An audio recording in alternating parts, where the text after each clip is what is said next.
ओम शांति।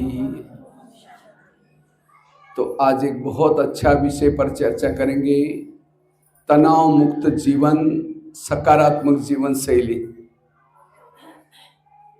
क्योंकि जिसके मन में तनाव है, तनाव का मूल कारण है मन में चलने वाले निगेटिव विचार। जिसके मन में निगेटिव विचार चलते हैं उसको मानसिक तनाव पैदा होता है, और जिस घर में तनाव है वह सुख नहीं है, वह शांति भी नहीं है। और जिस घर में तनाव है आपस में संबंधों में कड़वाहट आती है। जहां तनाव है वहां पानी के मटके भी सूख जाते हैं। जहां मानसिक तनाव है वो आत्मचिंतन, परमात्मा चिंतन नहीं कर सकता।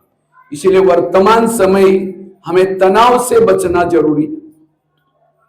और जिस व्यक्ति के जीवन में तनाव है, रात को चैन की नींद नहीं आती। जहां तनाव है कितना भी कमाओ बरकत नहीं हो सकती। इसलिए वर्तमान समय ये ज्ञान की सभी को आवश्यकता है। जितना मानसिक तनाव से बचे रहेंगे स्वस्थ बन सकेंगे, सुखी बन सकेंगे। जिस व्यक्ति को मानसिक तनाव है उसके विचार निगेटिव हैं, उसके बाद सहन शक्ति नहीं होगी। जिसको मानसिक तनाव है उसके चेहरे में खुशी नहीं होगी। तनाव से क्रोध की उत्पत्ति होती है। जिसके घर में तनाव है क्रोध की उत्पत्ति होती है। इसलिए तनाव से बचना। छोटे बच्चों से लेकर के बड़ों तक सभी के तनाव है, और तनाव वाला व्यक्ति कहीं तो सुसाइड करता है, कोई नशा करता है, कोई तो जिसने तनाव पैदा किया उसको मार भी देता है। इसलिए आजकल अपराध बढ़ रहे, क्यों? तनाव के कारण।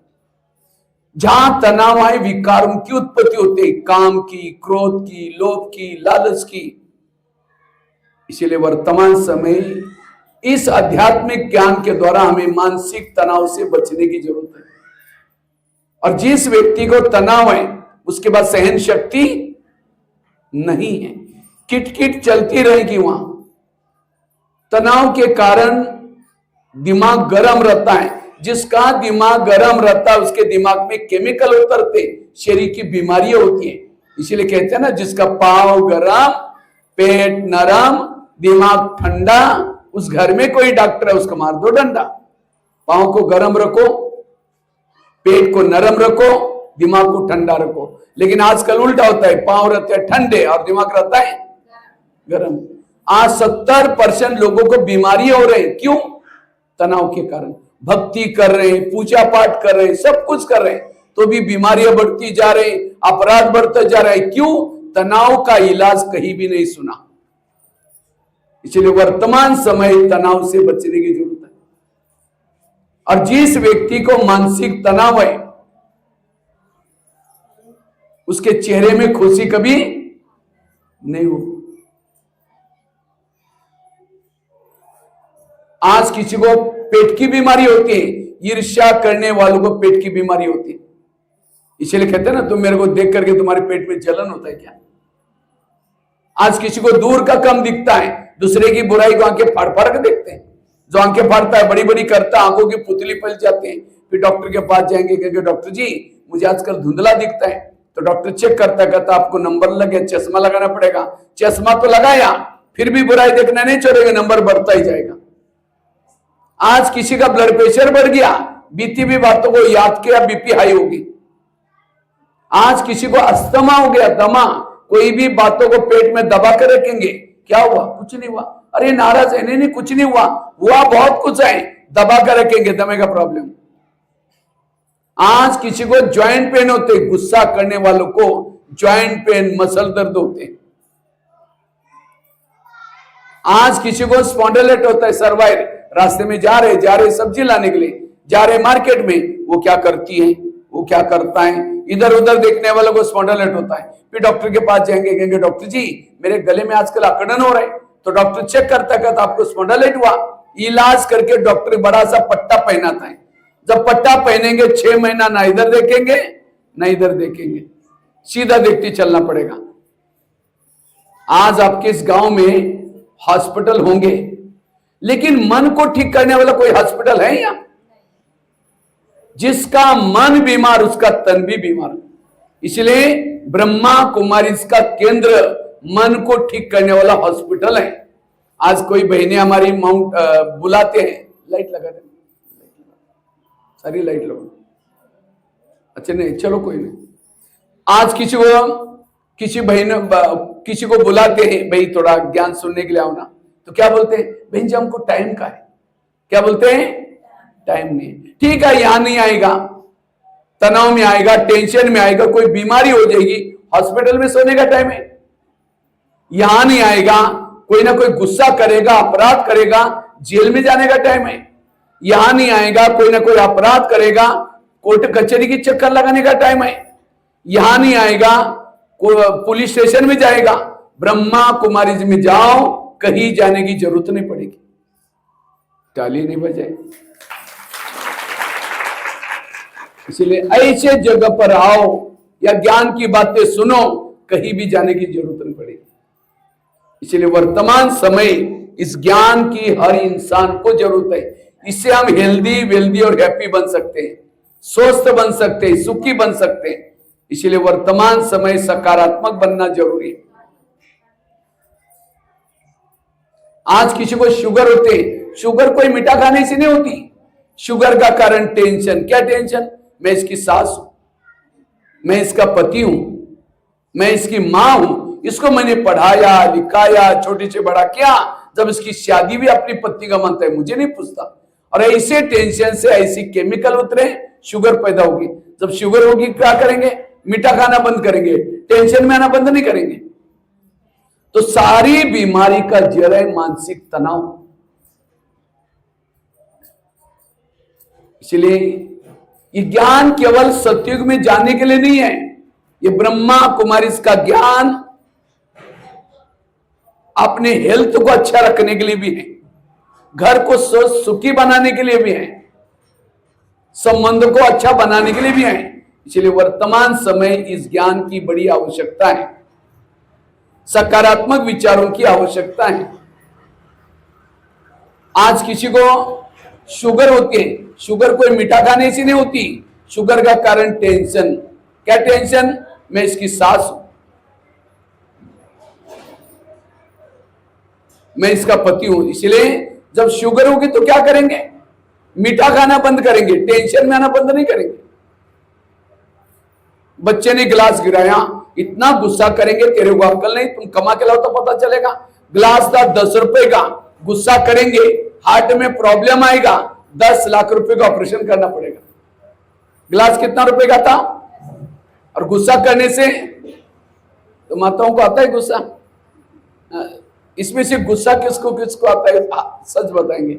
झूठ बोले कौवा काटे हैं, कौवा काट के जाएगा फिर। गुस्सा किसको आता है? ऊंचे ऊंचे, ऐसा नहीं, ऊंचे ऐसे सबको आता है। माता आपको नहीं आता? थोड़ा तो आता तो है ना। ऊंचे ऊंचे हाथ करा करो जिनको गुस्सा आता है, ऐसे सबको आता है। अगर गुस्सा करेंगे, जो आपका भोजन खाएगा वो भी क्या करेगा? मैं तो करीबन भारत के 1200 जेल में गया हूं।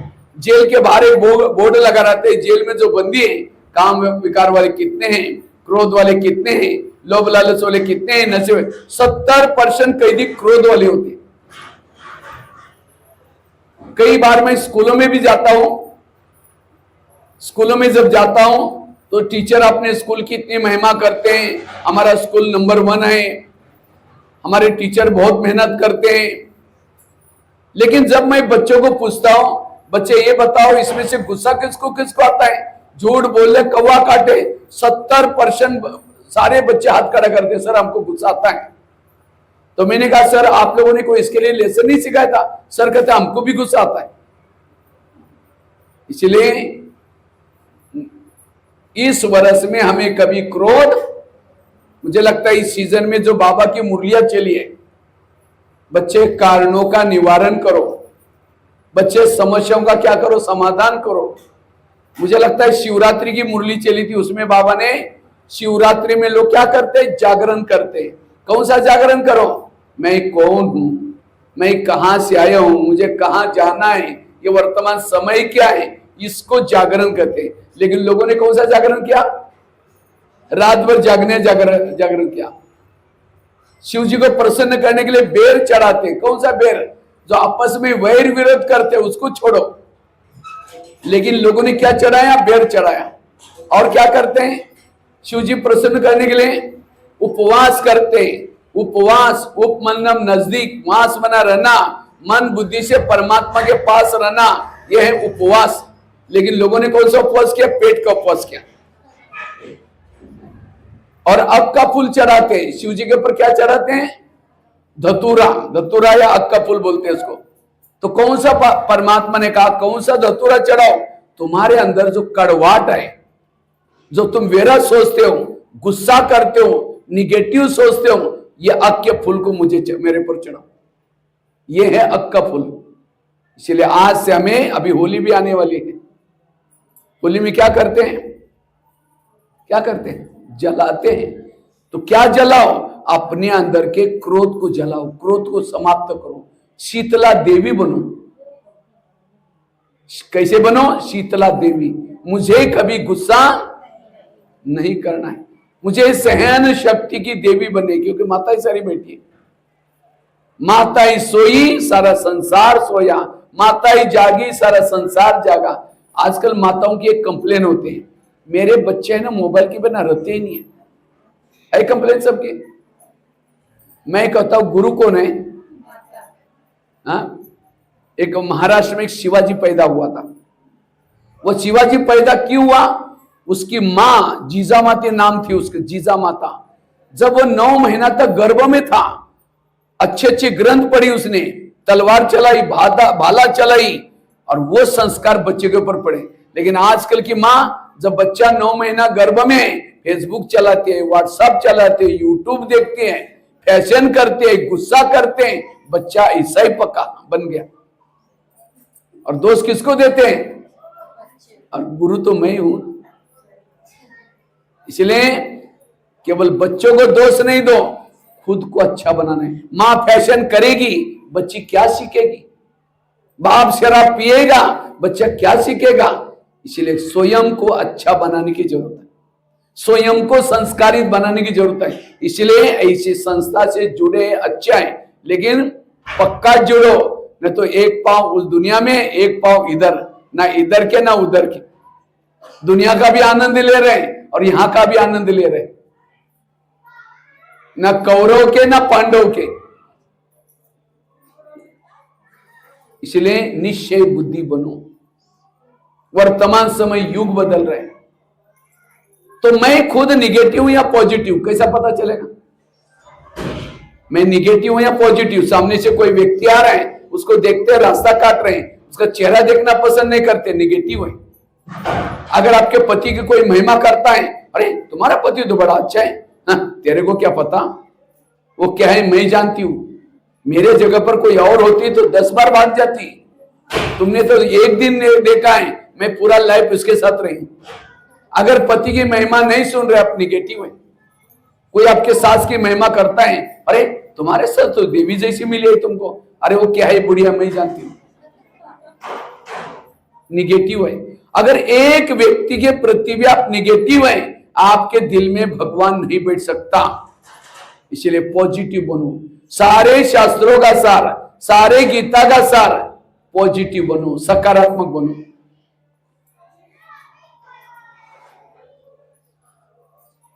तो माताओं में सहन शक्ति ज्यादा होती है, कम होती है, बताओ। मजबूरी का नाम महात्मा गांधी। माताएं सहन तो करती हैं, पति ने कुछ बोला टक करके थप्पड़ थोड़ी मारेंगे वापस, सहन तो करेगी, चुप तो बैठेगी। लेकिन जैसा पति खेती में चला गया या ऑफिस में चला गया, पड़ोसने के बाद जाकर के बैठेगी, पहले पूछेगी खाना खाया, वो कहेगी यार क्या खाओ, मेरे पति ने बड़ा घमासान किया, वो कहेगी मेरा भी कोई कमाई क्या, सास ऐसे है, बेटा भी ऐसा है, वो भी ऐसे है। 1 घंटा तक वो अपनी सुना रहे, वो अपनी सुना रहे। 1 घंटे के बाद फिर कहेंगे ठीक है, जो करेगा सो भरेगा। लेकिन वो जाते जाते कहेगी, मैं कभी कभी धमकाती हूं, तुम भी कम नहीं करना, न तो सिर पर बैठेगा, अभी से कंट्रोल में रख। वो बातें सुन के आई, सारा दिन वही चिंतन चलता है, शाम को आएगा मैं धमकाऊंगी, मैं भी कोई कम हूं क्या, मैं भी तो उसके अर्धांगिनी हूं, मैं भी तो काम करती हूं। शाम को आता है, पानी मांगता है, कैसे देंगे, ले तेरे को हाथ नहीं, गुस्से से पानी दिया, खाना गुस्से से बनाया, तो वो खाना खाएंगे, पानी पिएंगे, सारा घर बिगड़ गया। इसलिए माताओं को सहन शक्ति की देवी बननी है।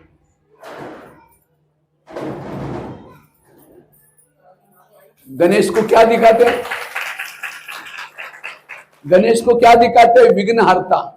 वो विघ्नहर्ता क्यों बना, गणेश का एक एक अंग विघ्न हरने की प्रेरणा देता है। उसका पेट बड़ा है, पेट बड़ा अर्थात कोई कुछ भी कहता है उसको पेट में संभालो। लेकिन माताओं के पेट में कोई बातें ठहरती, कहते माताओं की एक कमजोरी होती है, और उस कमजोरी का फायदा हमारे ब्रह्मा बाबा ने लिया है। माताओं में क्या कमजोरी होते हैं, माताओं के पेट में कोई बातें ठहरती नहीं। किसी ने कुछ बोला 10 जगह पर बताएगी, तब उसको शांति मिलेगी। और बाबा ने इसका फायदा लिया, इसीलिए ज्ञान का कलश किसको दिया है, क्योंकि बाबा को पता माताओं को अगर सुनाएंगे 10 जगह पर सुनाएंगे। अब माताओं को सुनाया होगा, कल बहनों ने, हमारे माउंट आबू से भाई आने वाले हैं, सब लोग आना, और माताओं ने कितने लोगों को बताया, कितने भाई तो एक भी नहीं है, क्योंकि भाई को किसी को सुनाते ही नहीं है, वो अपने वो काम धंधे में पैसा कमाने में। इसीलिए ज्ञान का कलश किसको दिया है, ये अच्छी बातें भले सुनाओ, लेकिन निगेटिव बातें कभी हमें नहीं सुनाना है, उसको पेट में रखना है। और क्या दिखाते हैं गणेश को, गणेश को हाथी का सिर दिखाते हैं। हाथी क्या करता है, कान हमेशा हिलाता रहता है। कान हिलाता है मतलब कोई कुछ भी कहता है, कोई कुछ भी बोलता है, तो क्या करो, उसको सुनना। कहते हाथी के कान में चींटी गई तो मर जाता है, इसलिए हमेशा कान हिलाता रहता है। तो हमें भी क्या करना है, अटेंशन पे कान हिलाते रहना है। किसी की निगेटिव बातें, परचिंतन के बातें सुनना, नहीं तो हम क्या करते हैं, और क्या हुआ, वो उठ के भी जा रहे हैं, बैठो ना चाय पानी पी के जाओ, बताओ ना क्या हुआ, वो कचरा डाल रहे हैं, उसको चाय पानी पिला रहे हैं। इसलिए माताओं में परचिंतन करने की बहुत आदत होती है, इसलिए हमें परचिंतन नहीं करना। सहन शक्ति की देवी बनो।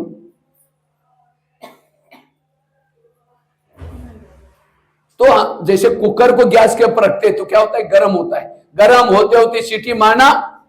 कुकर सीटी मारेगा तो सब्जी पकाएगा, लेकिन कोई मनुष्य सीटी मारेगा तो ये क्यों हुआ, मेरे साथ क्यों हुआ, ऐसे कैसे हुआ, क्यों क्यों क्यों करके एक दिन कहेगी तुम्हारा 3 साल से देख लिया, आज मुझे सही नहीं हुआ, सीटी मार दी, गुस्सा है सीटी।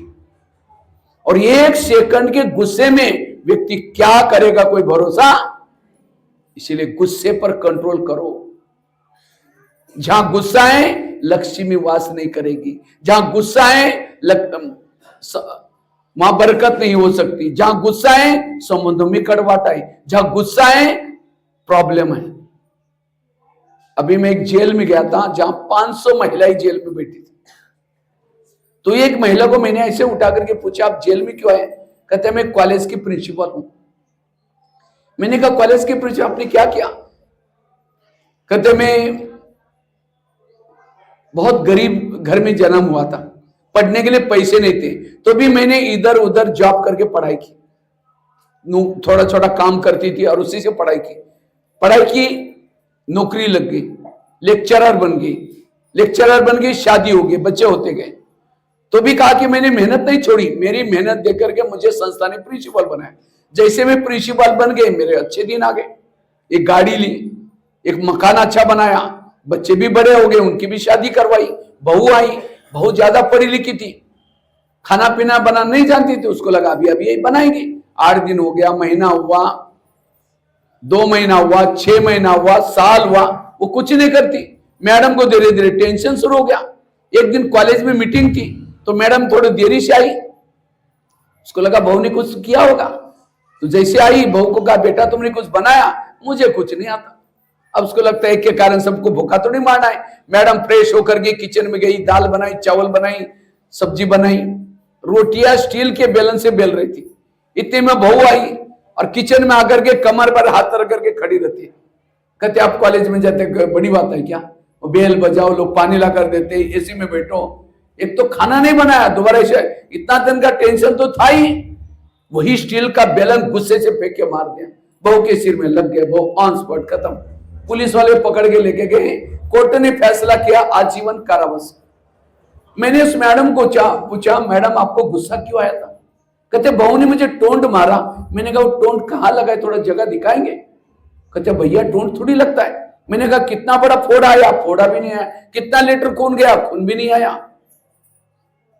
देखो उस मैडम ने सब कुछ सीखा, क्या नहीं सीखा? सहन करना। ये तो एक घटना में सुना रहा हूं, आज हजारों घटना आंखों से देख रहा हूं। इसलिए आज जरूरी है सहन करने की शक्ति की। सहन शक्ति नहीं, पूरा घर एक नरक बना हुआ है, संबंधों कड़वा, सारे प्रॉब्लम। इसलिए सहन शक्ति की देवी बनो। जहां सहन शक्ति है वहां शांति है, जहां सहन शक्ति है आपस में संबंधों में ये सी है, घर में सब कुछ है, लेकिन अगर तनाव आए वो कोई ये नहीं, सुख नहीं जीवन का। इसलिए आप भाग्यशाली हैं, आपको ये पॉजिटिव बातें मिल रही। इसलिए ज्ञान की आवश्यकता है। तो हम सदा पॉजिटिव कैसे बने? पॉजिटिव बनने के लिए सबसे पहली बात है, हमें एक दूसरे का परिचिंतन नहीं करना है। परिचिंतन क्यों करते हैं? सहन शक्ति नहीं है, कभी भी किसी का परिचिंतन नहीं करो। जहां परिचिंतन चलता है वहां वही मंडल खराब है। जहां परिचिंतन चलता है वहां आत्मचिंतन, परमात्मा चिंतन नहीं हो सकता। परिचिंतन करने के बाद आप ज्ञान की मुरली सुनो और शाम को पूछेंगे आज की मुरली क्या थी? बढ़िया अच्छी थी। एक पॉइंट तो बताओ, बहुत अच्छा था। वरदान बताओ, वो भी अच्छा था। एक स्लोगन, एक लाइन तो बताओ, बहुत अच्छा था। ये ज्ञान का अमृत स्वच्छ बुद्धि में रहता है, गलत गंदे बुद्धि में यह ठहर नहीं सकता। और जिसके बुद्धि में ज्ञान नहीं है उसके चेहरे में खुशी कैसी रहेगी? इसलिए हमें परचिंतन की बातों से बचना। अगर आपके घर में कोई कचरा लाकर डाल रहे हैं तो आप क्या कहेंगे? उसको हाथ जोड़ के कहेंगे धन्यवाद आपका। जहां पूजा होती है वहां डाला करो, रोज आया करो, बोलेंगे?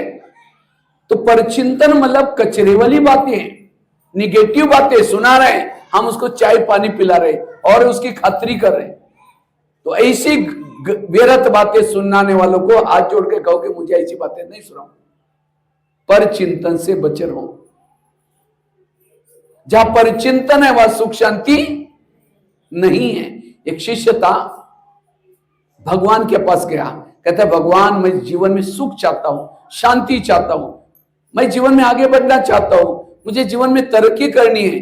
भगवान ने कहा ठीक है, मैं तुम्हें वरदान देता हूं, और वरदान देता हूं साथ में 2 थैले देता हूं। भगवान ने कहा एक थैला तुम पीठ के पीछे रखना और दूसरे थैले को कहां रखना? आगे रखना। और भगवान ने कहा जो पीठ के पीछे थैला है, तुम्हारे आस पास पड़ोस में जो भी लोग रहते हैं उस सभी के अंदर जो बुराई है, दोष है, निगेटिव बातें हैं, उसकी चिटकियां बना करके मैंने डाली है पीछे वाले थैले में। लेकिन उस थैले को बांध करके पीछे रखना, देखना नहीं, उसके बारे में किसी को सुनाना नहीं, क्योंकि पीछे वाला थैला तो दिखाई नहीं पड़ेगा ना। और भगवान ने कहा जो आगे वाला थैला है, आगे वाले थैले में तुम्हारे अंदर जो दोष है, अवगुण है, वो आगे वाले थैले में रखा हुआ है। लेकिन भगवान ने कहा दूसरे की बुराई को कहां रखना? पीछे, बांध करके पीछे रखना, और आगे वाले थैले को आगे खोला करके, आगे वाले क्या है? तुम्हारी खुद की बुराई है। और बीच बीच में तुमको जब भी टाइम मिलता है उस थैले में हाथ डालो, आगे वाले थैले में देखो मेरे अंदर क्या क्या बुराई है और उस बुराई के थैले को क्या करना? देखना और उसको परिवर्तन करना। लेकिन दूसरे की बुराई को देखना नहीं, उसको सोचना नहीं, किसी को बताना नहीं। इतना करो, तुम्हें सुख मिलेगी, शांति मिलेगी, सब कुछ मिलेगा, तुम्हारे जीवन में तरक्की कर सकोगे। तो कहता है भगवान मैं ऐसा करूंगा जैसे आपने कहा। थैले लेके चला गया। कुछ साल के बाद वो भगत क्या करता है? पीछे का थैला क्या किया? आगे किया। उसको खोल दिया, हाथ डालकर देखता, अच्छा फलाना ऐसा है, अच्छा है मुझे पता चला, औरों को बुला करके जाकर सुनाता है। तो जैसे थैले, और अपनी बुराई को कहां रखा, बांध करके पीछे रखा। लोग बोलते भी यार तुम ये ठीक नहीं नहीं मैं ठीक हूं, उसके कारण ऐसा होता है। अपनी बुराई को पीछे किया, दूसरे की बुराई को आगे किया, सब और दुखी हो गया, परेशान हो गया। फिर भगवान के पास जाता है, कहते भगवान मुझे सुख मिला ही नहीं, मुझे शांति मिली ही नहीं। भगवान ने कहा अच्छा तुमको जो मैंने थैले दे रखा वो कहां रखा? कहता भगवान कई बार मैंने आगे का पीछे किया था। भगवान ने कहा यही तुम्हारे दुखों का कारण है। ये कहानी किसी और की नहीं, हमारी अपनी कहानी है। हम भी यहां क्यों आते हैं, आश्रम में सत्संग में क्यों आते हैं? भगवान मैं सुख चाहती हूँ, मुझे आगे बढ़ना है। बाबा कहता है ठीक है बच्चे, तुम्हें वरदान देता हूं, साथ में 2 थैले देता हूं। कौन से? दूसरे की बुराई को पीछे बांध करके पीछे, पीछे की स्थिति तो दिखाई तो नहीं पड़ती ना, और अपनी बुराई को कहां रखो? आगे। लेकिन हम बाहर जाकर के क्या करते हैं? दूसरे की बुराई को, और माताएं बड़ी 2-4 माताएं मिल गई, शुरू हो गया वहां। पहले तो देखे कि कोई सुनता तो नहीं, इधर उधर ऐसे देखते, धीरे से कान में जाकर के सुनाएंगे, हाँ ये ऐसी है, वो ऐसी है, वो ऐसी।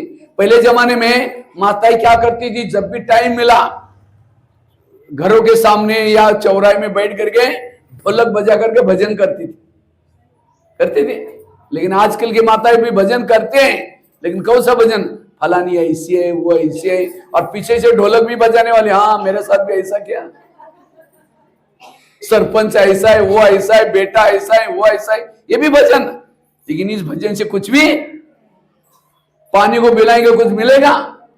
इसलिए आज से हमें कभी भी किसी का परचिंतन, दूसरे की बुराई को कभी आगे, सब जो किसी को वोमिटिंग आते हैं, वो कहां जाता है?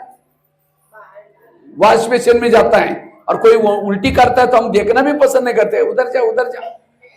और उल्टी क्यों करता? चटपटी चीज खाता है, तला हुआ खाया, सड़ा हुआ खाया, पेट में डाइजेस्ट नहीं हुआ तो उल्टी करता है। और उल्टी किस में करता है? वॉश बेसिन में। इसी तरह परचिंतन कौन करता है? जो चटपटी समाचार सुनता है, चटपटी बातें देखता है, फलानी ऐसी है, वो ऐसा है, सारा दिन देखेंगे, फिर डाइजेस्ट नहीं होगा तो क्या करेंगे? वॉश बेसिन को फोन करेंगे, कहेंगे आ जाओ, अरे मजेदार बातें हैं, मुझे आ जाओ। वॉश बेसिन में बड़ा खुश होकर आता है। और क्या हुआ? हाँ? उल्टी किस में की जाती है? वॉश बेसिन में। तो परचिंतन किस में सुनाते हैं? कान में। तो कान कोई वॉश बेसिन तो नहीं है ना? वैसे कान का आकार कैसा है? सुंदर सा वॉश बेसिन है, एक बीच में नली भी है। अगर वॉश बेसिन नहीं आता, कहता मैं खुद आता हूं, तो ये खुद जाकर के उसके कान में उल्टी कर रहा है। अगर कोई उल्टी करता है वैसे स्टूल में, तो हम नाक बंद करके उसको भगाते हैं, और यहाँ कोई उल्टी करता है तो और उसको नजदीक जाकर करके डाल दो। अब कोई उल्टी करे उसको बुला करके कहो मेरे कान में डालो, उसको लेकर के घूमो गली में, लोग बोलेंगे कितना गंदे व्यक्ति हैं, मच्छर मक्खियां पैदा हो जाएंगे। जिस कान में अमृत डाला उसमें झेर मत डालो। इसलिए आज से मुझे किसी का परचिंतन न सुनना है। सुनाने वाला सुना करके पाप जमा कर रहे हैं, सुनने वाला भी क्या कर रहा है? उस पाप में भागी, अच्छा करके उसको क्या करें? कहीं कहते हम करते नहीं, लेकिन कोई सुनाता तो क्या करे? क्यों सुनाता है? हम सिर हिलाते हैं उसे, जब मैं सिर हिलाऊं नहीं, हाँ भी नहीं करो, वो अपने उठ के जाएगा। या जिसकी बुराई कर रहे हैं, कोई पति की कर रहे हैं, अरे तुम्हारे पति तो बड़ा अच्छा है, मैंने देखा वो देवता जैसा है, उसको लगेगा कहीं ये भी जाकर सुना ना ले। जिसकी बुराई करता है आप उसकी महिमा करो, वो सुनाने वाला चुप रहेगा। इसलिए परचिंतन से बचना। ये परचिंतन पतन की जड़ है। एक होता है कोयला का व्यापारी, दूसरा होता है हीरे का व्यापारी। कोयला का व्यापारी कहां रहता है? झुग्गी झोपड़ी में रहता है, हाथ भी काला, मुंह भी काला, कपड़े भी काला, जिसको बेचे वो भी काला।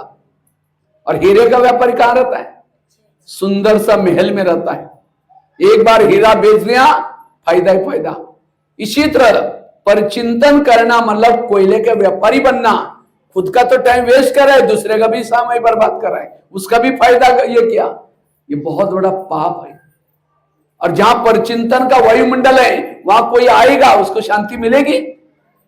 तो वो सब पाप किसके ऊपर चढ़ा? जिन्होंने वायुमंडल खराब किया। अभी पता नहीं, इसलिए हमें जीवन में सुख नहीं है, शांति नहीं, क्योंकि हम वायुमंडल खराब कर रहे हैं। अभी मैं पता नहीं कोरबा में गया था, कोरबा एक करके, कोरबा के पास एक शहर है गेवरा। तो जब मैं वहां गया था तो गेवरा में बहुत सारी माइंस है वहां, माना कोयला निकालते हैं। और मैं जब गया इतना धूल, मैंने पूछा ये धूल क्या चीज है भाई? कहा कि ये कोयला है ना, इसीलिए ट्रक्स आते जाते, ट्रेन जाते रहते, इसीलिए। मैंने कहा यहाँ के लोग बीमार पड़ते होंगे। हाँ बीमार पड़ते हैं, उनको बीमारी होती है। तो फिर जिन्होंने कोयले का खदान का जो ठेका लिया है वो उनको लोगों को पैसा बांटते हैं। अरे कितना भी पैसा बांटो, कोई जान दोबारा आएगी? वो पैसा क्या काम का? इसी तरह जो ये संसार का वायुमंडल खराब करता है उसके ऊपर भी परमात्मा क्या करता है? धर्मराज फाइन डालता है। इसलिए वायुमंडल कभी खराब, कोई परचिंतन की बातें ना सुनना, ना किसी को सुनाना। इसलिए आज से सभी माताएं क्या करेंगे? किसी की भी बुराई को नहीं सुनना। परचिंतन सुनने वालों को कहेंगे कौवा। क्या बोलेंगे? कौवा। आप लोगों को कौवा अच्छा लगता है, हंस अच्छा लगता है? हाँ, हंस क्यों अच्छा लगता है? क्योंकि सफेद है। कैसा है? सफेद है। और हंस क्यों अच्छा लगता है? क्योंकि मोती चुगता है। कंकड़ मोती को मिला कर दो तो कंकड़ क्या करेगा? छोड़ देगा, और मोती को चुगेगा। इसलिए हंस अच्छा लगता है। पानी और दूध मिला कर दो, पानी को क्या करता है? छोड़ देगा, दूध को पिएगा। नीर अलग, खीर अलग। इसलिए सरस्वती माँ किसके ऊपर बैठी है? हंस के ऊपर। या कौवे के ऊपर बैठी? हंस के ऊपर। इसी तरह जो इंसान दूसरे की बुराई देखता है वो है कौवा, और जो व्यक्ति दूसरे की अच्छाई देखता है, बुराई को छोड़ता है, वो है हंस। और जो हंस है उसके दिमाग में ज्ञान बैठता है। कौवे के परा। इसलिए कई कहते हम मुरली सुनते हैं, ज्ञान सुनते हैं, लेकिन याद ही नहीं रहता। क्यों याद नहीं रहता? क्योंकि बुराई देखने की आदत है। ना उसका चिंतन चलेगा, ना बुद्धि को गोदरेज का ताला लग जाता है। जैसे गवर्नमेंट जब फैक्ट्री से धुआं निकलेगा, गवर्नमेंट क्या करता है? उसको ताला लगाता है। इसी तरह परचिंतन करने वालों को बुद्धि को ताला लग जाता है। इसलिए आत्मचिंतन, परमात्मा चिंतन नहीं कर सकता। इसलिए आज से मुझे किसी का परचिंतन न करना है, ना किसी को सुनाना है। ये धारणा पक्की करो। परचिंतन करने वालों को प्रभु प्यार। अब किसी के घर में जाऊं, उनके बच्चे भी बैठे हैं, बाप भी बैठा है। बच्चों को कहेंगे बच्चा ठीक नहीं, नालायक है, ऐसा है वैसा है, और बाप को कहेंगे बहुत अच्छे, आप कितने अच्छे। बाप कहेंगे तुम पहले यहां से भाग जाओ, तुमने मेरे बच्चों की गिलानी की, तुम मेरे को अच्छा बोलता है। इसी तरह सारा दिन कहेंगे यो बहन ऐसे, वो भाई ऐसे, वो ऐसा है, और शाम को योग में बैठेंगे, मीठे बाबा, प्यारे बाबा, अब शांति के सागर, दया के सागर। बाबा कहेगा तुम पहले यहां से भाग जाओ, तुमने मेरे बच्चों की बुराई की, तुम मेरे बच्चे बोलता है। इसलिए आज से कभी किसी का परचिंतन, इसलिए थैले वाली कहानी सुनाई। परचिंतन करने वाला इस ब्रह्मा कुमारी के ज्ञान में भी आ नहीं सकता, धीरे धीरे खिसक जाएगा। मुश्किल से अच्छा संग मिला हुआ है। किसका गीत बज रहा है तो उसको थोड़ा कम करो। देखो ध्यान ही नहीं सबका, बंद करो उसको। तो मैं सुना रहा था, जो परचिंतन करता है, दोष देखता है, वो ज्ञान में नहीं चल सकता। एक सत्संग चलता था, ध्यान से सुनना। सत्संग चलता था, उसमें बहुत सारे लोग आते थे। तो एक दिन शिष्य ने गुरुजी को पूछा, गुरुजी मुझे एक वरदान चाहिए। तो गुरुजी ने कहा क्या वरदान चाहिए? कहता है मेरे बारे में सबके दिल में जो चलता है मैं जानना चाहता हूं। तो गुरुजी ने कहा ठीक है, मैं तुम्हें वरदान देता हूं, और साथ में 2 थैले देता हूं। तो थैला दिया, वरदान दी, शिष्य चला गया।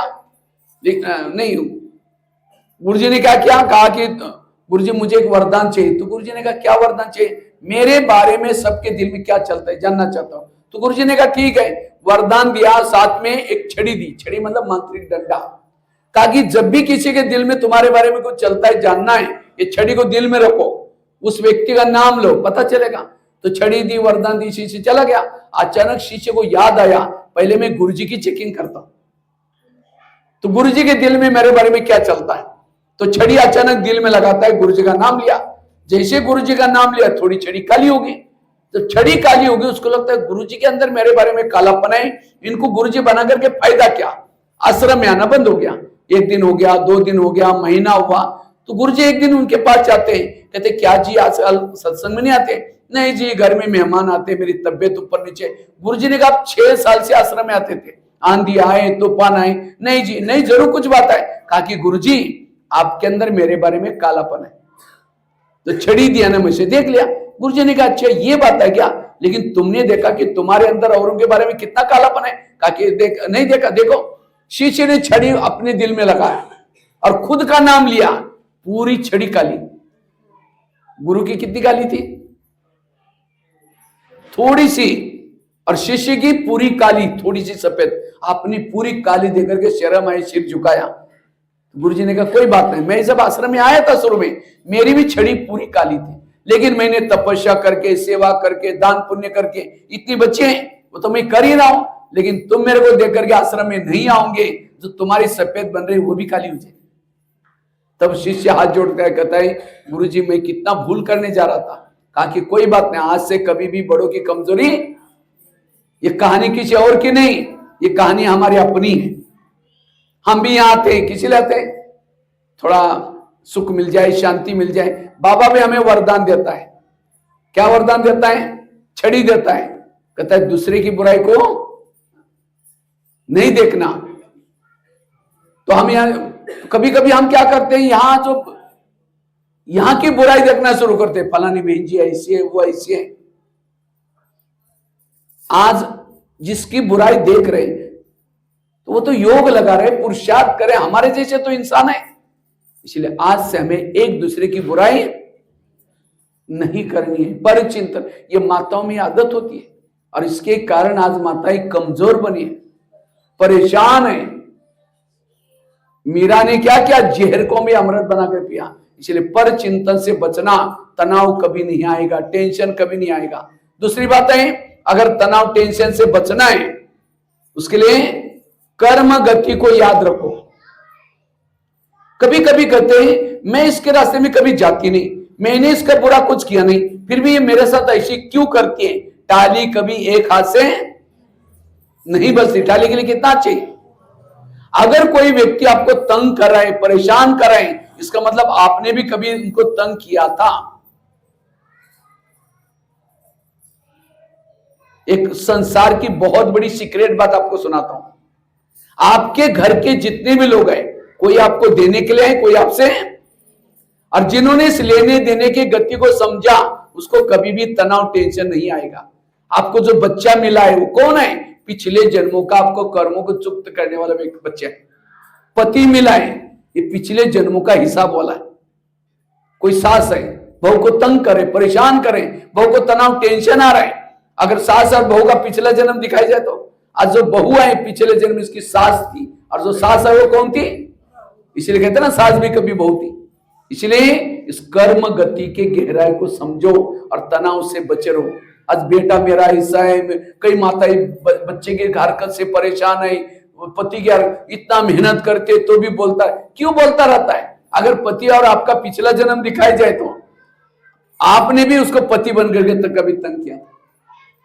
इसीलिए कर्म गति को सब, लोगों से नहीं डरो, भगवान से कभी ना डरो। किसे डरो? अपने गलत कर्मों से जरूर डरो। भगवान ने कोई हाथ मर्डर करने के लिए नहीं दिया।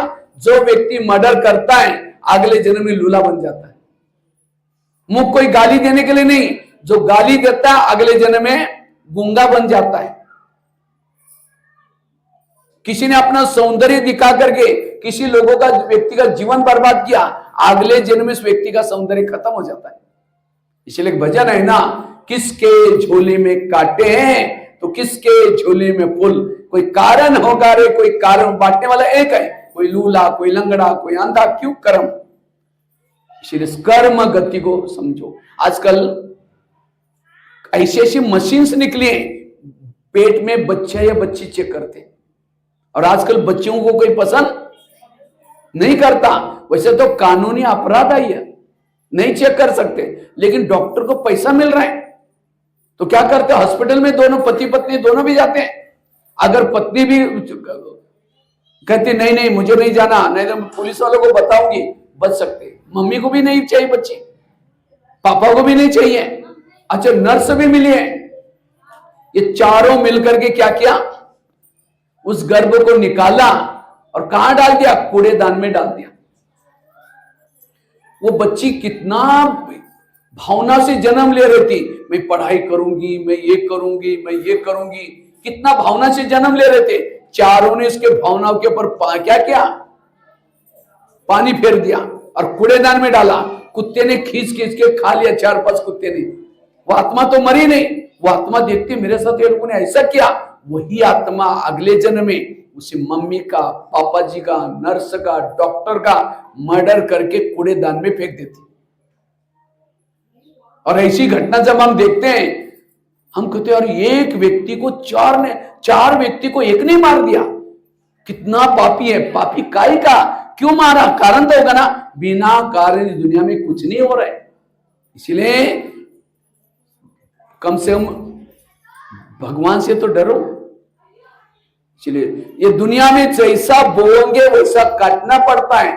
इसलिए वर्तमान के मेरे प्रॉब्लम मेरे ही अतीत बोए में कई कर्मों के परिणाम है। इसलिए कोई भी व्यक्ति दोषी, मैंने पति के साथ कुछ किया होगा, सास के साथ कुछ किया, इसलिए अभी मुझे तंग करें।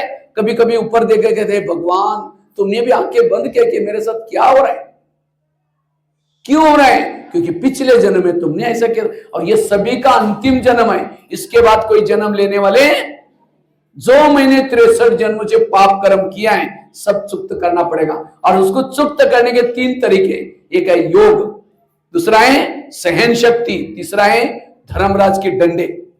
तो कौन सा अच्छा है? हम योग इतना तो लगाते नहीं। इसलिए अब मुझे गलत कर्म यहां क्यों आना है, यहां कर्मों के बीज मिलते हैं, ये बीज वो गलत बीज मत बोना। इसीलिए कर्म गति को समझना। मैं बहुत अच्छी एक घटना सुनाने जा रहा हूं, बड़े ध्यान से सुनना। मैं फिर प्रश्न पूछूंगा। एक आगरा में एक पति पत्नी रहते थे, बहुत गरीब थे, झोपड़पट्टी में रहते थे। उनके पास एक मेहमान आया। वैसा मेहमान दिल्ली में खरीदारी करने के लिए आया था, लेकिन जब वो दिल्ली में आया था दुकान बंद थी। अब उसको लगता है बैठे बैठे मैं क्या करूं, मैंने कभी आगरा गए नहीं, देखा नहीं, चलो आगरा घूम के आता हूं। व्यापारी गया, सारा दिन आगरा देखा, लेकिन रात को उसको सोने का प्रॉब्लम हो गया। जिस होटल में जाता था, जहां भी जाता था, सब कहते हुए हमारे होटल बुक है। अब उसको लगता रात को कहां सो जाओ, अगर कहीं बस स्टैंड पर सो जाओ बैग चोरी हो जाएगी, अगर कहीं स्टेशन पर सो जाओ तो भी चोरी हो जाएगी। तो अचानक व्यापारी को याद है मेरे गरीब पति पत्नी, चलो उनके पास जाता हूं। रिक्शा करके गया, वो तो बड़े खुश हो गए, इतना बड़ा व्यापारी आया, खिलाया पिलाया, चाय पानी दिलाई। सोने से पहले उसने अपनी बैग खोली, कपड़े बदलने थे। तो गरीब की पत्नी की नजर बैग में गई, देखा 50 के, 100 के, 500 के बहुत सारे बंडल है। उसको लगता है 2-4 बंडल हमको मिल जाए तो हमारी गरीबी क्या हो जाएगी। रात भर नींद नहीं आई, 12 बजे बाहर गई, बड़ा से पत्थर लाया, वो पत्थर सीधा उसके सिर में मार दिया। उसका तो मर्डर हो गया। पति की नींद खुली, पति कहते ये क्या हो गया, कहता हमारी गरीबी दूर हो गई। कई बात किसी पुलिस वालों को पता चलेगा, लोगों को पता चलेगा, हमें जेल के, कहते किसी को पता ही नहीं चलने देंगे। इस व्यापारी को जमुना नदी में डाल देते। रात को 2 बजे उन्होंने उस मुर्दे को बोरी में डाला, पीछे यमुना नदी थी उसके अंदर फेंक के वापिस आए, किसी ने नहीं देखा। जैसे घर में आए देखा खून ही खून लगा था, उनको लगा किसी को पता ना चले।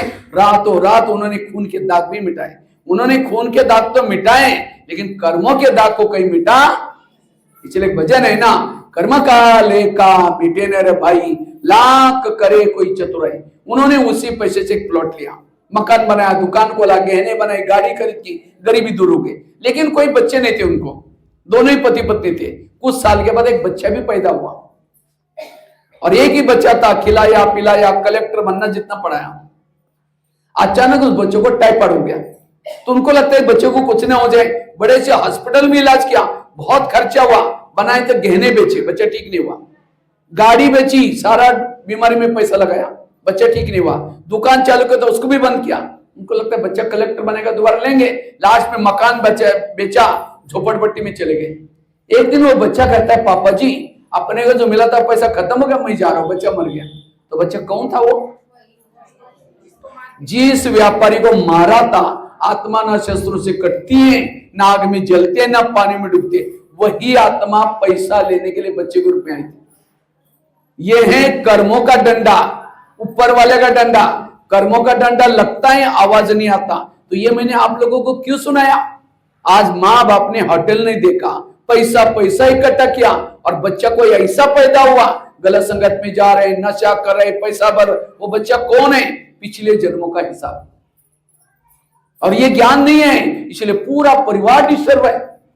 इसलिए आज कर्म गति का ज्ञान होना जरूरी है। और ये ज्ञान कहां से मिलता है? मुरलियों से। जिसको ये ज्ञान होता है, बड़ी बड़ी घटनाओं से बच सकता है। इसलिए आज कर्म गति की ज्ञान की कमी के कारण ये क्यों हुआ, कैसे हुआ? आकाश में थूको, थूका कहां आएगा? अपने मुंह पर आएगा। ऐसी बातों का चिंतन करने से अपना ही घाटा है।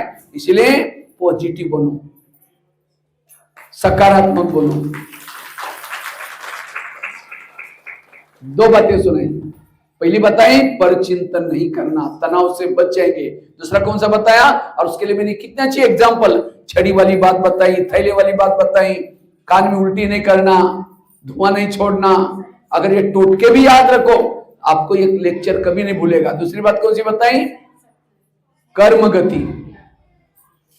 हमें कभी भी गलत कर्म, उसके लिए आगरा वाली घटना सुनाई। तीसरी बात है, अगर तनाव से बचना है, टेंशन से बचना है, गीता का, रामायण का, महाभारत का मंत्र याद रखो। कौन सा? जो हुआ अच्छा हुआ, जो हो रहा अच्छा, जो होगा वो भी। मेरे जीवन की हर घटना में कल्याण है। कोई मेरी चुगली करे, उसमें भी कल्याण है। मेरी यहां की ट्रांसफर वहां करे, उसमें भी कल्याण है। एक रामायण की घटना सुनाता हूं। राम राजा बनने वाला था, लेकिन रात में आकर के मंत्रा ने कई के दो चार उल्टी बातें सुनाई। तुम्हारा बेटा भी तो है, तो बेटे को छोड़ करके राम को राजा बना रहे। और ये बातें सुन करके राम को राजा बनाने के बजाय 14 वर्ष वनवा में भेजा। सीता गई, लक्ष्मण गया, तीनों भी घर से चले गए। वियोग के कारण दशरथ ने प्राण त्यागा। खाने का प्रॉब्लम, सोने का प्रॉब्लम, घास में सोए। किसके कारण? किसके कारण? मंत्रा के कारण। तो मंत्रा को जो भी देखेगा उसकी भावना अच्छी चलेगी, बुरी चलेगी। मैं खुद जब रामायण देखता था, मंत्रा काला सा ड्रेस पहन करके डंडा लेके स्क्रीन में आती, मैं कहते इस बुढ़िया को भगो, सो नहीं देखना। मुझे मंत्रा का पार्ट बिल्कुल अच्छा नहीं लगता था। लेकिन एक दिन मैंने जब सोचा तब पता चला, मंत्रा ने राम के साथ जो किया, वो अगर रात में ना आती तो राम क्या बनने वाला था? राजा। राजा बनता तो जंगल में नहीं जाता, जंगल में नहीं जाता सीता की चोरी ना होती, सीता की चोरी ना होती रावण को ना मारता, रावण को ना मारता राम की महिमा कोई नहीं गाता। तो राम की महिमा किसके कारण? मंत्रा के कारण। इसी तरह हर एक के घर में, हर एक के पड़ोस में, ऑफिस में भगवान ने एक दो मंत्रा रखी। और आज हमारा तनाव वही मंत्र है। किसी का मंत्र पति के रूप में है, किसी के मंत्र सास के रूप में है, किसी के मंत्र बेटे के रूप में है। किसी न किसी को तंग करने वाला व्यक्ति है, लेकिन वही मंत्र आपका भला करने वाले है। तनाव में नहीं आना। अगर राम के जीवन में मंत्रा ना आती, ना हनुमान, ना अंगद, ना ऋषि, ना मुनि कोई नहीं मिलते। किसके कारण मिले? तो आपको ज्ञान मिला, बाबा मिला, किसके कारण? आज तक की मंत्रों के कारण। अगर पति तंग ना करता, बड़ा प्यार करता, कोई बहने आपको बुलाती, माता जी ज्ञान सुनने के लिए आओ ना। बहन जी हमारे घर में बड़ी शांति नहीं चाहिए तुम्हारे ज्ञान। उस पति का धन्यवाद। तंग किया, परेशान किया, शांति के लिए मंदिर में गए, प्रदर्शनी देखी, वहां से सेंटर पर आ रहे हैं, 7 दिन का कोर्स किया, ज्ञान में चलते गए, सतयुग में गए। किसके कारण? उस मंत्र के कारण। इसलिए आज तक जिन्होंने तंग किया, कभी एकांत में बैठ करके उन सबको धन्यवाद दो। आप लोगों ने हमें तंग किया, हमारा बहुत अच्छा हुआ, लेकिन फिर 5000 साल के बाद तंग करने के लिए जरूर आना। इसलिए जो हुआ अच्छा हुआ, और भविष्य में जो भी होगा वो भी अच्छा ही होगा। वर्तमान में जो कुछ हो रहा है वो भी। इसलिए राम जब वनवास से आता है, सारे लोग उसको स्वागत करने के लिए आए थे। मंत्रा कैकेयी माँ सभा में थी नहीं, तो राम ने सबको पूछा, माँ ये मंत्रा कैकेयी माँ और मंत्रा माँ कहाँ है? कहा कि वो तो आई नहीं। राम ने सबको छोड़ करके उनको ढूंढने के लिए गए उनके घर में और पूछा कि आप क्यों नहीं आए? कहा कि बेटा हम कैसे आए, हमने तो तेरे को तंग किया था, परेशान किया था, जंगलों में भटकाया था। तो राम क्या बोलते हैं, नहीं माँ, मैं आपके कारण पुरुषोत्तम राम, भगवान राम, विजय राम बन के आया। ये नहीं कहा कि तुम तो बुढ़िया ना, तुमने मेरी चुगली 2 थप्पड़ नहीं लगा। लेकिन आज हमारे जिसने बुराई किया, कितना साल तक उसको देखते ऐसा करके जाते हैं, दुआ देने के बजाय उंगली ऐसा करके। पहले पुरानी माता तुम्हारा ये हो गया क्या क्या क्या बोलते थे। ऐसा कोई मंदिर में है देवी का है? पूछ कैसी जाएगी? ऐसा है, अगर देवता बनना ही दुआई दो। किसी ने मेरा बुरा किया, क्या कहो, भगवान इस व्यक्ति का भी भला करना। आप कहेंगे भाई जी इसने बुरा किया, दुआएं के, वो दुआएं उसको नहीं, आपके लिए। किसी को उतावल लेकर के इसका सत्यानाश हो जाए, ये सत्यानाश शब्द जाएगा, उसका तो सत्यानाश करेगा, वापिस आपका भी सत्यानाश ही होगा। इसलिए किसी ने बुरा किया, कहे भगवान इसका कल्याण करना, ये शब्द जाएगा, उसका तो कल्याण होगा, आपका भी। इसको कहते हैं सहन शक्ति। सहना यही गहना है, बाकी गहने पहनो नहीं पहनो, लेकिन कौन सा गहना पहनो? जिसने सहन शक्ति का गहना पहन लिया, उसके भ्रुकुटी में आत्मा की बिंदी लग जाएगी। माता बिंदी लगाते हैं ना सुहागिन वाला, तो कौन सी बिंदी लगाओ? ये भी आत्मिक स्थिति। जिसकी आत्मिक स्थिति नहीं, परमात्मा से वंचित हो गया, अलग हो गया, इसलिए आत्मिक स्थिति की बिंदी लगाओ। और क्या करते हैं? कंगन पहनते ना, तो कौन से कंगन पहनो? दृढ़ता के कंगन पहनो। कौन से कंगन पहनो? दृढ़ता के। कौन दृढ़ता के कंगन पहनेगा? जो सहन करता हो। और क्या करते हैं? और क्या करते माताएं? पायल पहनते। कौन से पायल पहनो? उमंग उत्साह के पायल पहनो। लेकिन उमंग कब रहेगा? जिसके पास सहन शक्ति है उसको उमंग रहेगा। और क्या करते? चेहरा अच्छा दिखने के लिए लाली लगाते हैं। अब लाली तो लगाई, चेहरा मरा पड़ा है, लोग तो डर जाएंगे, पता नहीं क्या हो गया इसको। तो चेहरे की लाली शोभा नहीं, मुस्कुराना ये शोभा है। लेकिन कौन मुस्कुराता है? जो पॉजिटिव है। निगेटिव वाला कभी मुस्कुराता? आजकल लोग डॉक्टर को बोलते, डॉक्टर बोलते ना खुश रहो। लोग खुश होने के लिए क्या करते हैं? लाफिंग क्लब में जाते हैं, हाथ ऊपर करके हाँ हाँ हाँ करेंगे, घर में आते पत्नी का मुंह देखते चेहरा डाउन हो गया। इसलिए सदा पॉजिटिव बनो, सदा सकारात्मक बनो, कभी भी निगेटिव नहीं सोचो। तो जो हुआ अच्छा हुआ। 3 बातें सुनाई। अगर मुझे तनाव से बचना है, पहली बात कौन सी बताई? पर चिंतन नहीं करना। दूसरी बात कौन सी बताई? कर्म गति को समझना। तीसरी बात कौन सी बताई? जो हुआ अच्छा हुआ। बच्चे ने गिलास गिराया, इतना गुस्सा करेंगे, तेरे को अक्ल नहीं, तुम कमा के लाओ तो गिलास था 10 रुपए का, गुस्सा करेंगे, हार्ट में प्रॉब्लम आएगा, 10 लाख रुपए का ऑपरेशन करना पड़ेगा। गिलास कितना रुपए का था? कितनी बड़ी समझदारी है। इसलिए गुस्सा नहीं करना।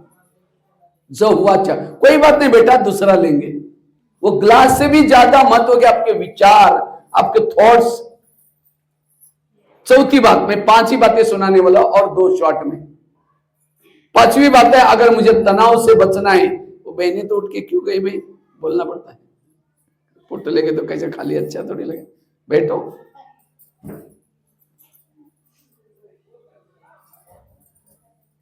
और विशेष इसमें कोई वीआईपी माता वो भी बैठ सकते, कोई जल्दी। कौन है विशेष? किसी को 1 को 2 माताओं बैठाऊं बाजू में, जल्दी रिकॉर्डिंग हो। तो मैं बता रहा था 3 बातें बताई और 2 शॉर्ट में पूरा बता के पूरा करेंगे। अगर मुझे तनाव टेंशन से बचना है, रोज अपने दिनचर्या में 3 चीजें करो। पहली कौन सी? रोज अमृत वेला उठ करके परमात्मा का ध्यान लगाना। क्या करना है? अमृत वेला। अमृत वेला समझा? अमृत वेला 4 से 5 बजे उठ करके परमात्मा का ध्यान लगाना। दूसरा, रोज हमें क्या करना है, रोज क्लास के पहले आधा घंटे का योग करना। और तीसरा क्या करना है, रोज ईश्वरी महावाक्य सुनना है। जो ये 3 चीजें करेगा, हेल्दी, वेल्दी और हैप्पी है। अमृतवेला का मेडिटेशन, क्लास के पहले आधा घंटा मेडिटेशन, और तीसरा, और क्लास के पहले आते समय वॉकिंग करके आना। आज मैंने एक पहली बात बताई, जिसका पांव गरम, पेट नरम, दिमाग ठंडा, उस घर में कोई डॉक्टर है उसको मार दो डंडा। पांव कैसे चाहिए, ठंडे नहीं गरम। पांव चाहिए गरम, पेट चाहिए नरम, और दिमाग चाहिए। अगर ये 3 चीजें आपकी अच्छी हैं, आपका शरीर का हेल्थ और मन का हेल्थ दोनों भी अच्छा है, आपको कोई दुख नहीं होगा। 3 चीजें। पांव गरम कब होगे, वॉकिंग करेंगे, पैदल। आजकल मोबाइल में ऐप निकला हुआ है, उसका नाम है फिट। ऐप डाल करके रोज 5000 कदम पैदल चलो। वो ऐप आपको बताएगा आज कितने कदम हो गए आपके। रोज हमारे कितने कदम चाहिए, 5000। तब आपका हेल्थ ठीक। बाकी भले आपको कोई व्यायाम नहीं आता, कोई बात नहीं, छोड़ो, इतना वॉकिंग तो करो। लेकिन आजकल कईयों को लगता है वॉकिंग करेंगे, लोग कहेंगे गरीब है, इनके पास कुछ भी नहीं है, इसलिए स्कूटी में चलेंगे, गाड़ियों में चलेंगे। जो वॉकिंग नहीं करता, ब्लड सर्कुलेशन नहीं होगा, कई बीमारी होती। और दूसरा, पेट को कैसे रखो, नरम। पनीर की सब्जी 3-4 रोटी दबा के खाएंगे, और कद्दू बनाए नाक ही मोड़ेंगे। जीभ, क्या मजा ही नहीं। आज जीभ की टेस्ट पेट में वेस्ट।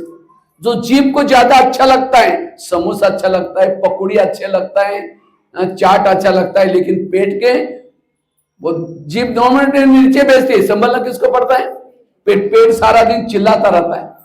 इसलिए जो पेट को अच्छा लगता है वही खाओ। आजकल डॉक्टर कहते हैं ना, सलाद खाओ, कुछ फल फ्रूट खाओ, लेकिन जीभ को कहां अच्छा लगेगा वो। इसलिए कहने का मतलब संतुलित भोजन। और तीसरा, दिमाग को कैसे रखो।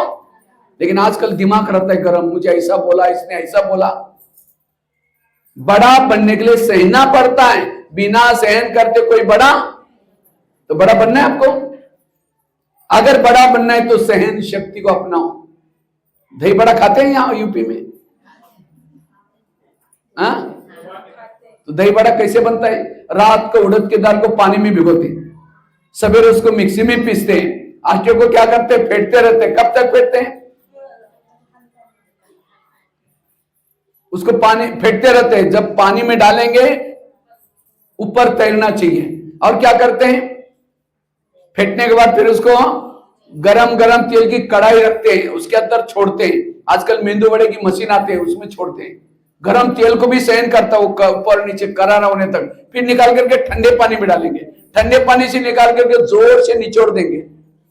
अगर वो टुकड़े टुकड़े हो गया निचोड़ते समय, रिजेक्ट हो गया, वो बड़ा नहीं बनेगा, मेहमानों को नहीं खिलाएंगे। दबाने के बाद साबुत रहता है, उसको प्लेट में डालेंगे। फिर दही डालेंगे, इमली की चटनी डालेंगे। इमली की चटनी में भी काला नमक, सफेद नमक, चीनी का बुरा, ऊपर से भुना हुआ जीरा पाउडर डालेंगे। हो सकता है लाल मिर्ची भी डालेंगे, अगर हरा धनिया अवेलेबल है वो भी ऊपर से डालेंगे। दही बड़े की प्लेट तैयार होगी, और जिसके सामने आएगा मुंह में पानी आएगा। आज बड़ा कितना अच्छा बना। बड़ा बड़ा कब बना, पिसा गया, फेंटा गया, तलाया गया, नमक सभी बातों को सहन किया, तब क्या बना। इसलिए मुझे भी बड़ा बनना है। कोई पीसते भी रहेंगे, कोई फेंटते भी रहेंगे, कब तक। कई कहते हैं भगवान मैं इस घर में बुढ़े हो गए तो भी मुझे तंग करते, सास बोलते, कब तक। वो कहता है तब तक जब तक ऊपर नहीं आओगे तब तक। रोना, रोए तो गए फिर काम से। इसलिए कभी भी रोना नहीं। रोना 2 प्रकार का, एक आंखों का रोना, दूसरा मेरे साथ ऐसा हुआ, ये हुआ, पर चिंतन में रो रहे। जो रो रहे हैं, रोने वालों के आंखों के आंसू कैसा पहुंचेगा। इसलिए माताओं को सहन शक्ति की देवी बनने, खुद भी बातों को सहन करो, दूसरों को भी। जो रोने वाला है उसको भी ठीक करो, दुआएं मिलेगी। कितनी माताओं की आजकल पूजा हो रही है, कभी आते हैं भक्तों की आवाज।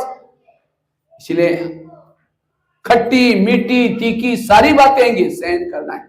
ये 3 चीजें एक दो महिलाएं थी, एक रहती थी 2 मंजिल पर, दूसरी रहती थी नीचे के मंजिल पर। 2 मंजिल वाली क्या करते हैं, रोज अपने घर की खिड़की से पड़ोसी के छत पर देखती है, तो छत पर वो कपड़े सुखाते हैं, उसके कपड़े देकर के पति को बुलाती है, कहती इसको कोई अक्ल नहीं, कितने गंदे कपड़े, कितनी मैले, जाओ पूछ के आओ। पति कुछ नहीं बोलता, रोज बुला करके कहते जाओ पूछ के आओ। एक दिन जब उसने उसी खिड़की से देखा तो पड़ोसी के कपड़े अच्छे दिखने लगे, फिर पति को बुलाया, कहते आज इसको कैसे अक्ल आ गई, कितना अच्छा